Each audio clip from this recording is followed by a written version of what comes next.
Bienvenidos a un nuevo programa de Entre Butacas. Hoy hablaremos de la película El Padrino de Francis Ford Coppola y Shadow de John Cassavetes. Que lo disfruten.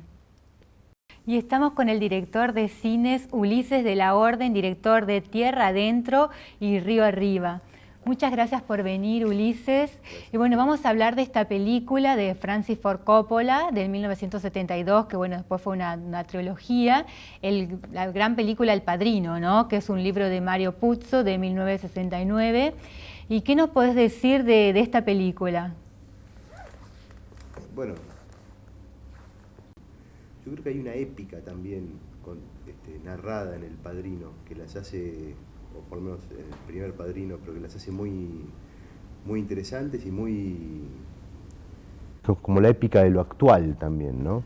Más allá del trabajo narrativo y cinematográfico del mismo Coppola, ¿no? Que el abordaje es muy interesante desde la épica de la actualidad, ¿no? Que por ahí tiene bastante que ver con el cine norteamericano de los 70 también, ¿no? Desde películas como Easy Rider a las películas de Scorsese, que si no tienen nada que ver con El Padrino, ¿no? Pero hay como una cosa de lo actual y épico a la misma vez. Y Coppola con Mario Puzo querían a Marlon Brando, pero la Paramount no quería porque él venía también de hacer otras producciones con problemas, y le hacen hacer un casting a Marlon Brando, cosa que él no hacía, que una anécdota que dice que se tuvo que poner algodones en las mandíbulas para cambiar la voz, y realmente fue un personaje muy acertado, bueno, como todos los protagonistas. ¿Vos qué pensás de la actuación de Marlon Brando, de Al Pacino? Parece que el personaje del Padrino con Brando y después con Pacino acertó muy bien ahí quién era el actor que tenía que encarnar esos personajes, ¿no? Y Brando era un actor impresionante, más allá de las dificultades que tuviera como de relación humana por ahí, ¿no? Tenía esa fama de ser un mal llevado, pero después lo que se ve en la pantalla siempre es genial.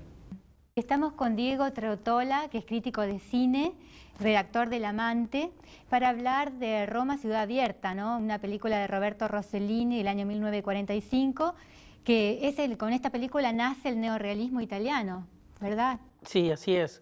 En realidad es una película que se hace para liberarse del cine del pasado, y también tiene que ver con la liberación, tiene que ver con la apertura de Roma, que había estado ocupada por los nazis, y esa apertura implicó una posibilidad de reconstruir la historia del cine italiano a partir de una ciudad devastada. Justamente la destrucción hizo posible empezar de nuevo, y ese nuevo comienzo tuvo que ver con el realismo de posguerra.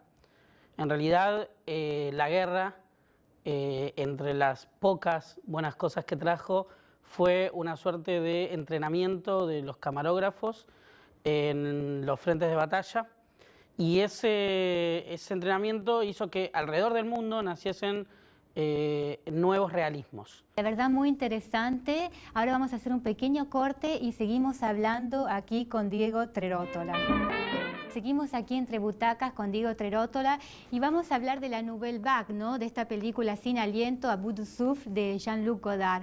¿Qué nos podés decir de este movimiento, ¿no? Que nació en Francia en fines de los años 50? Sí, es un movimiento que en principio es bastante especial.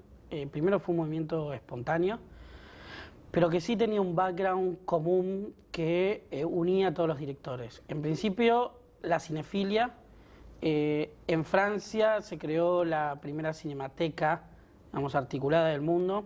En esa cinemateca, creada por Henri Langlois, se volvió él una figura mítica porque empezó a pensar los primeros 50 años del cine de una manera articulada, con una gran conciencia histórica, y eso educó a una serie de jóvenes que primero empezaron a hacer crítica de cine en diferentes revistas y después fundaron Cahiers du Cinéma.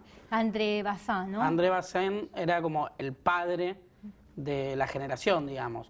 Y seguimos aquí con Ulises de la Orden, Entre Butacas, y vamos a hablar de esta película de John Cassavetes, Shadow, que fue su primer película, ¿Qué nos puedes decir de esta película? Que fue una película que además él realizó para su taller de actores, no era una película que salía para el mercado, ¿no?